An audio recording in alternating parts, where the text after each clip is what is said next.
Le titre de ce livre m'a intrigué. Le paradis se trouve au Piauí. Mais où se trouve le Piauí? Le Piauí est l'État le plus pauvre du Brésil. Sa capitale, Teresina, avec son terminal d'autobus, est le point de départ vers le présumé paradis, situé à 600 km au sud, près de la petite ville de São Raimundo Nonato. Des feux spontanés sont fréquents le long d'une route interminable. Pour le moment, ce n'est pas le paradis, c'est plutôt l'enfer.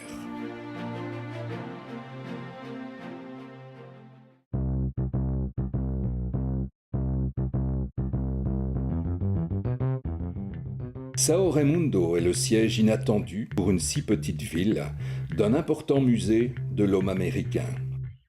On y apprend que la Serra da Capivara toute proche a été habitée il y a 8000 ans par des hommes préhistoriques. Ils ont peint des dessins sur les rochers environnants.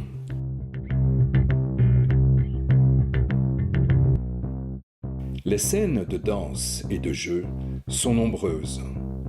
On a donc pensé qu'il s'agissait d'un peuple heureux qui aurait recréé un paradis sur terre. Mais d'où venaient ces gens? Rappelons la plus grandiose épopée migratoire humaine.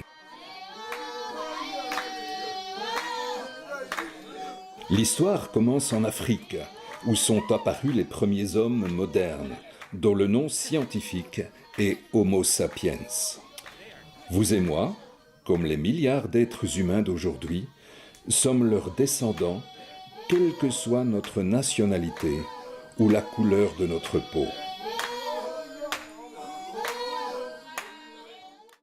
Il y a 60 000 ans, quelques groupes de nos ancêtres quittèrent leur Afrique natale à la conquête du monde, à pied, menant la vie précaire des chasseurs-cueilleurs. Certains se sont dirigés vers l'Europe, d'autres vers l'Asie et l'Australie, d'autres dans le nord de l'Afrique. Certaines tribus se sont adaptées au froid et ont colonisé la Sibérie, chassant le renne et le mammouth.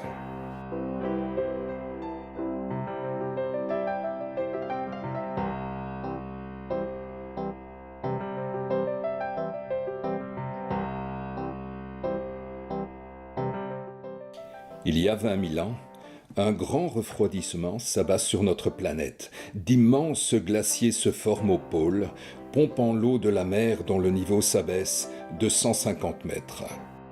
Les hauts fonds sont libérés, se couvrent de végétation et se peuplent d'animaux. Un large pont se crée entre la Sibérie et l'Alaska. Il y a 14 000 ans, en chassant le gros gibier, l'homme découvre l'Amérique.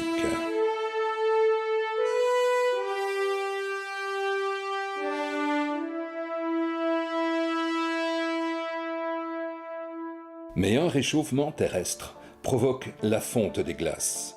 Le niveau de la mer remonte, isolant à nouveau l'Asie de l'Amérique.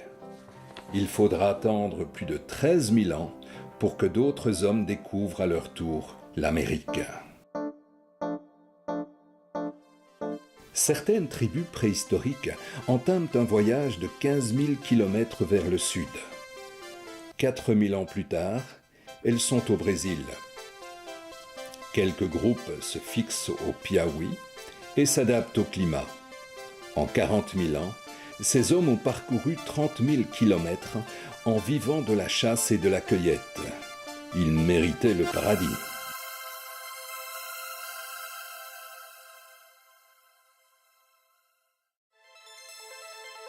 La Serra da Capivara est l'une des régions où ont habité ces hommes préhistoriques.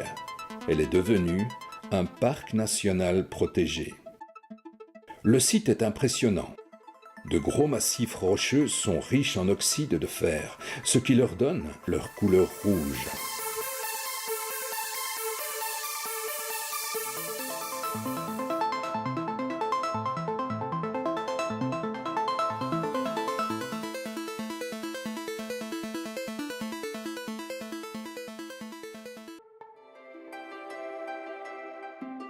La Punta Furada est le lieu d'importantes découvertes.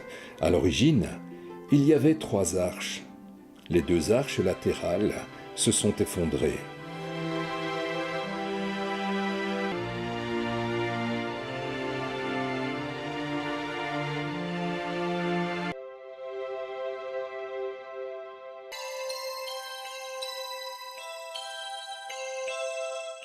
D'autres massifs rocheux sont calcaires et présentent une coloration dans divers tons de jaune.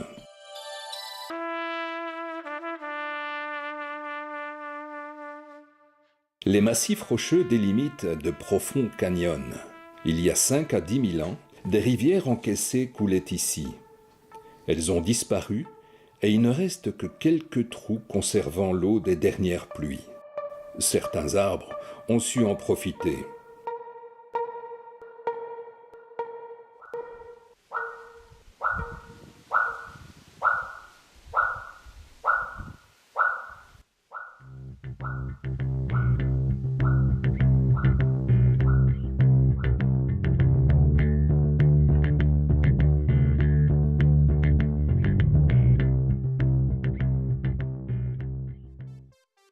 D'autres arbres n'ont pas développé de racines profondes. Contrairement à ce qui se passe chez nous dans l'hémisphère nord, ils perdent leurs feuilles au début du printemps pour mieux résister à la sécheresse de l'été. Ils ne sont pas morts. Ils reverdiront l'hiver prochain.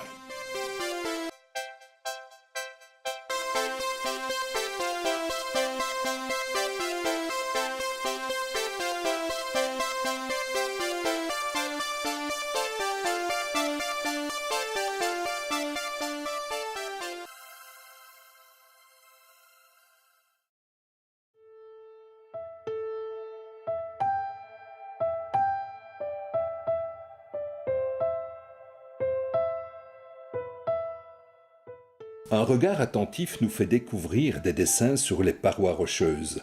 Ils sont l'œuvre d'hommes préhistoriques qui les ont peints à l'aide des pigments ferreux des rochers environnants.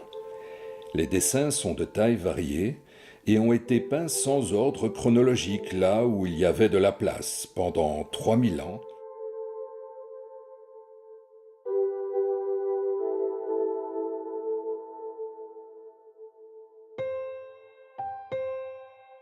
On ne compte pas moins de 40 000 dessins sur tout le site. C'est la plus forte concentration au monde d'images rupestres préhistoriques en plein air, ce qui rend ce site unique. Les scènes de chasse sont pleines de mouvements.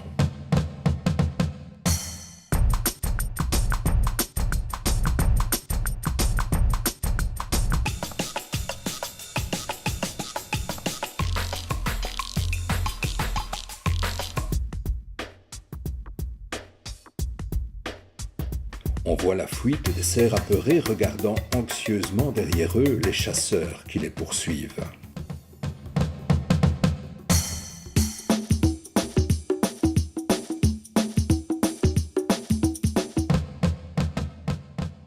Nous marchons dans l'ancien lit d'une rivière. Les dessins sont au-dessus de nous.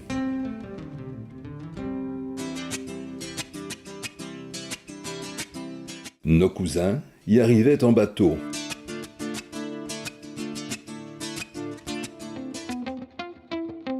En ce temps-là, il y avait des poissons, des tortues, des crocodiles et des capybaras, rongeurs que l'on retrouve aujourd'hui dans des zones marécageuses. Ils ont donné leur nom au parc. En 3000 ans, le style a évolué. La couleur blanche est apparue. Le contour des animaux n'a pas toujours été rempli.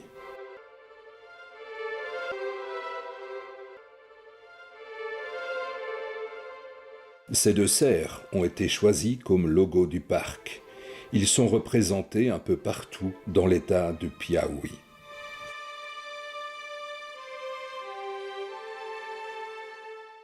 L'ensemble de ces dessins préhistoriques compose un immense journal mural nous racontant la vie des habitants pendant 3000 ans. Nous y voyons des animaux aujourd'hui disparus du site.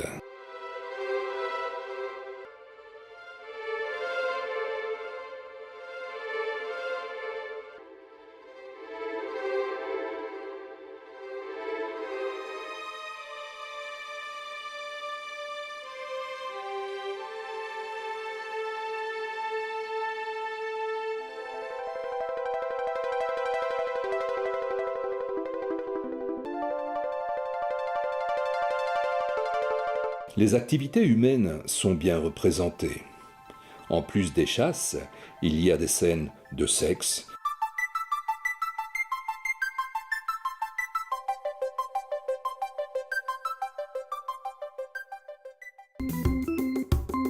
des dessins évoquent des danses,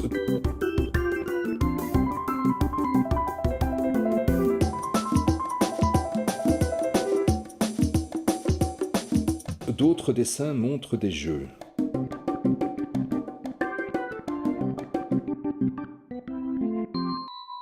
Des processions sont souvent peintes.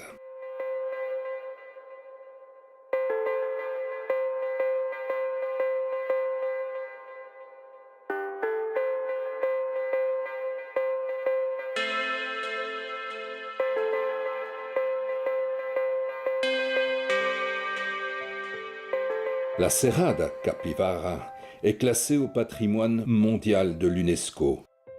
Elle est soutenue par un organisme officiel et par une fondation privée qui gère également le musée de l'homme américain. Elle a comme mission d'étudier et de faire connaître un chapitre peu connu de l'histoire de l'humanité, c'est-à-dire de notre histoire à tous. Les hommes préhistoriques ont disparu du site il y a 4000 ans, non sans nous laisser un message qui évoque le bonheur et la joie de vivre. Respectons et admirons leur testament, peint sur les rochers de la Serra da Capivara.